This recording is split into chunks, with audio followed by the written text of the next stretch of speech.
Good morning, it's James. I do hope and pray this message finds you and your loved ones peaceful, thriving, and well.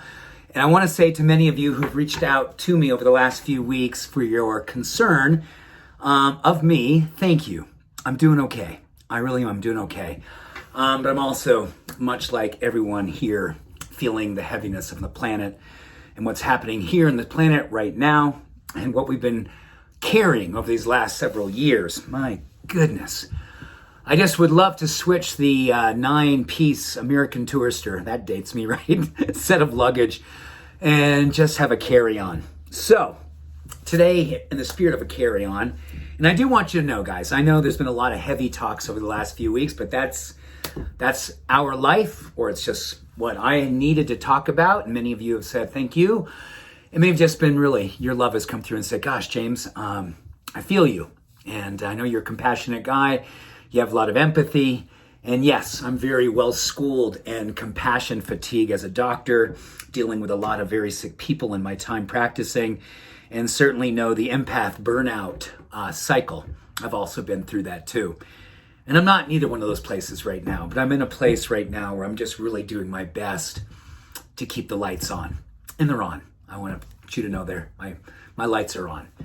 In the spirit of light and lightness today, I'm going to talk about something that, these last couple of years, we didn't get a chance to talk about a whole lot. If you did talk about it, you were like, oh my gosh, you're that guy.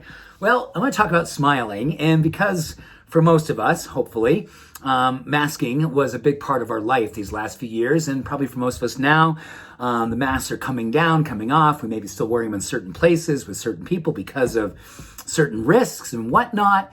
And we won't talk about all the different risks there because that is a whole other conversation.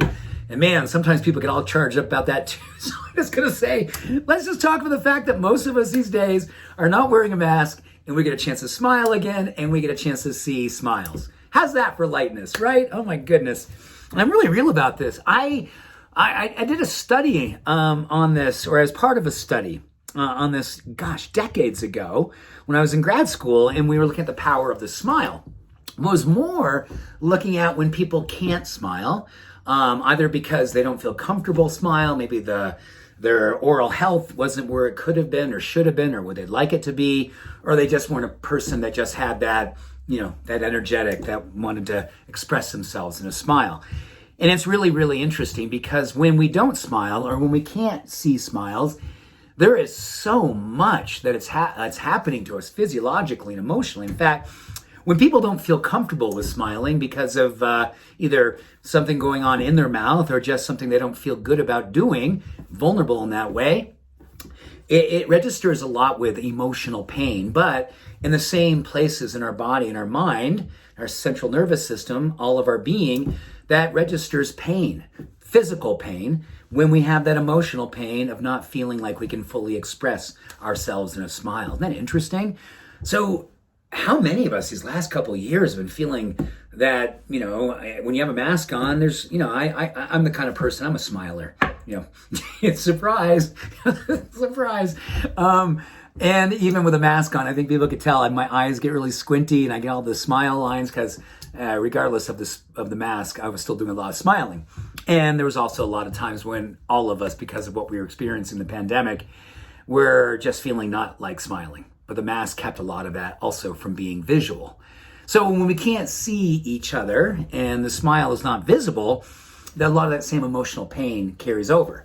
So now that a lot of us are coming out and getting opportunity to drop the mask and open back up, and yes, with all that's going on, smiles are maybe still hard to find, but I want you to find them. I want you to find them. I want you to express them because I'm going to share with you 3 amazing things that are going to happen when you do that. So one of the things, obviously, we've been talking a lot about the last couple of years is our immune system. And in particular, people focused on something called a NK, which stands for natural killer cell. Frontline immunity against viruses and bacteria. Amazingly important when it comes to fighting those two things and doing it with effectiveness and power.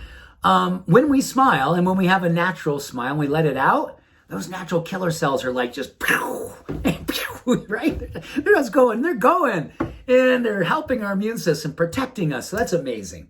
Second thing that's happening is that when we smile, we are releasing these endogenous opioids, which are just like what they sound. They are natural painkillers. A few weeks ago, we talked about kindness, doing the same thing. So smiles actually help each other to release these endogenous opioids, these naturally occurring painkillers, emotional painkillers, physical painkillers.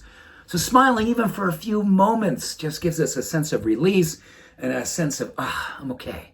I'm okay.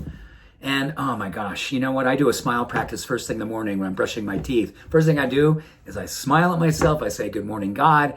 I say, look at you. Just look at you. And I'm looking at this face and I'm going, yeah, you know what?